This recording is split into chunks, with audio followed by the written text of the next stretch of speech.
Congratulations to Devin the Dream Haney as he defeats George Kambosos via unanimous decision. Now, I'm not surprised the fight went this way.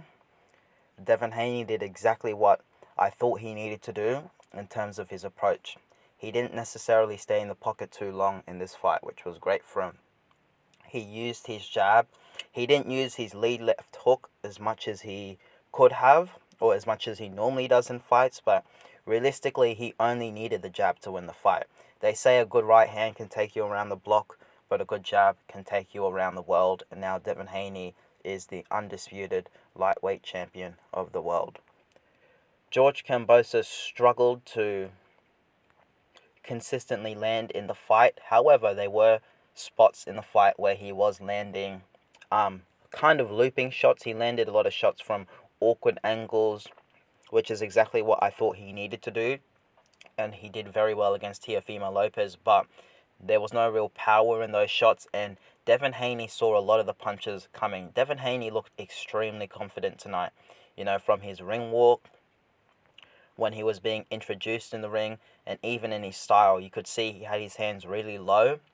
He was anticipating the punches coming from George Kambosos. He believed that Kambosos was going to telegraph a lot of punches, which, for Devin Haney, I guess he could say, yeah, Kambosos did telegraph a lot of punches. But you can just see that there are levels to this game. Devin Haney's footwork really gave him the edge, his jab, and all of those factors coming together. Even his athleticism. Devin Haney was avoiding punches. He was moving in and out of range. He was good on his feet. He was really effective as an all-round boxer tonight.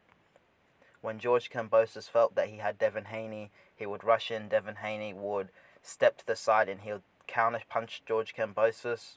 And you could just see that Kambosos wasn't quite able to keep up with Devin Haney in terms of the footwork. Though Kambosos did have very good hand speed, he was getting shots off, it just wasn't consistent enough. He would land, but then go for the entire round or 2-3 rounds where he wasn't really doing much. So he just wasn't active enough. But that's credit to Devin Haney. Devin Haney was the one who made George Kambosos miss. Devin Haney will get a lot of criticism for being a boring fighter, but every fighter has their style and they should fight to their strengths, and that's exactly what Devin Haney does. There were occasions where I would say he stunned George Kambosos, Devin Haney, with a few right hands, but George Kambosos, showed a good chin. He was able to take those punches and keep coming forward. George Kambosos got a little bit desperate, in my opinion, in the last few rounds. He was trying to come forward. He was fighting a little dirty on the inside. He was looking to grab Haney, push Haney, and do all of those sorts of stuff to really pin him down, because he couldn't get Haney onto the ropes. He couldn't get Haney in a good position to unload shots, and that's because of Devin Haney's footwork. Devin Haney was constantly moving around the ring, and Kambosos was not able to pin him down. Devin Haney is probably, I would say, between him and Shakur Stevenson, they're probably the most skilled fighters, definitely in the lighter weight classes. Even in the whole of boxing, really, you'd have to say guys like Shakur Stevenson, Errol Spence, Devin Haney, even Dimitri Bivol. These guys are very good fighters fundamentally. They've got a good jab, they've got good footwork, and although they're not necessarily the biggest punchers, they can hurt you. We've seen that he stunned Kambosos in this fight. And I was impressed with Devin Haney's chin, actually, because people were questioning Devin Haney's chin. They were saying he was chinning. He got hurt by Jorge Linares, who was past it. But he took a few shots on the chin, Devin Haney. Not many, just a few shots, but it didn't really affect him. He was able to take those punches quite well. I don't know if it's because he's seen those punches coming from a mile away, or maybe Kambosos is just not a big puncher. I'm sure a lot of people will say, well, Kambosos is just not a big puncher. That's why Devin Haney, didn't really feel the shots. But George Kambosos throws at ridiculous speed. I've talked about guys who throw at speed. Sometimes when a guy throws at speed, you just can't see the punch coming, or you can't get out of the way, and it just makes it very difficult. It's not all about just being the most heavy-handed. It's about the speed. Your speed enables you to generate part of the power. When we look at how Gervonta Tank Davis knocked out Rolly Romero, Tank said he didn't even really hit that hard, but it was the speed. Obviously, it's a big punch. Tank hits anyone clean on the chin like that, they're probably going to go down and not recover. But it was the speed from Gervonta Tank Davis. But obviously, I don't want to get sidetracked. I just want to mention that Devin Haney was able to deal with Kambosos' speed, and he was able to prove that he's got a good enough chin, in my opinion.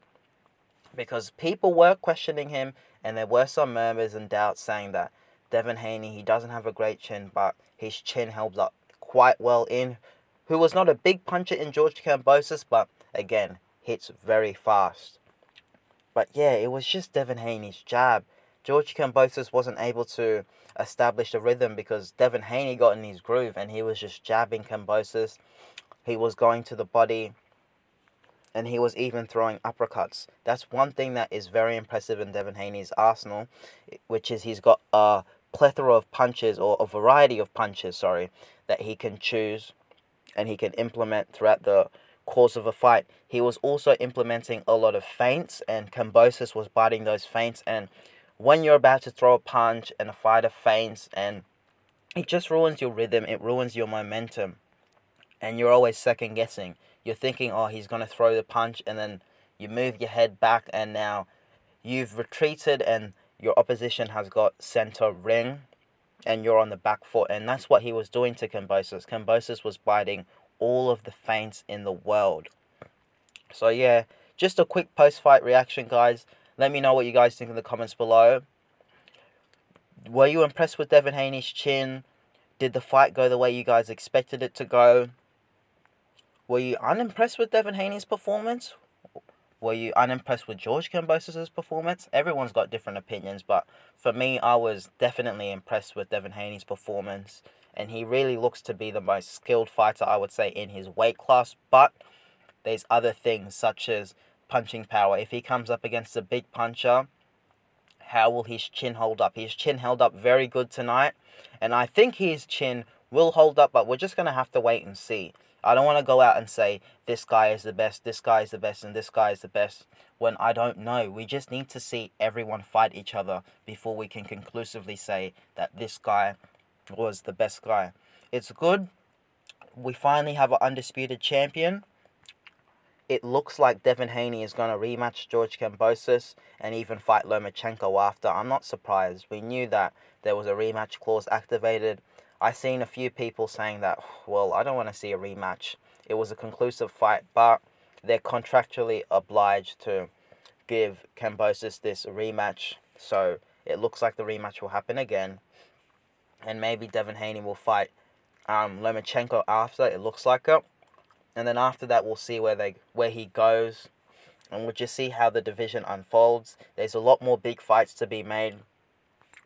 So we're seeing an era where we just don't have a monolithic champion. It seems like the belts are just floating around from Lomachenko. He loses to Teofimo, who loses to Kambosos, who loses to Devin Haney. So let's see if Devin Haney can have a long title reign. Let's see if he can keep the belts, if he can go undefeated, or if he can just make several defenses of his title. Because at the end of the day, it's, if everyone fights each other, there's a high possibility that, you know, they'll all have losses on their record, but it's the fighter who looked the most impressive and who was the best in throughout all of the big fights, who will be considered, you know, the best of their era. So we got to see a lot. We need to keep seeing these big fights. I'm thankful for these big fights. And yeah, credit to Devin Haney. Alright, peace, guys.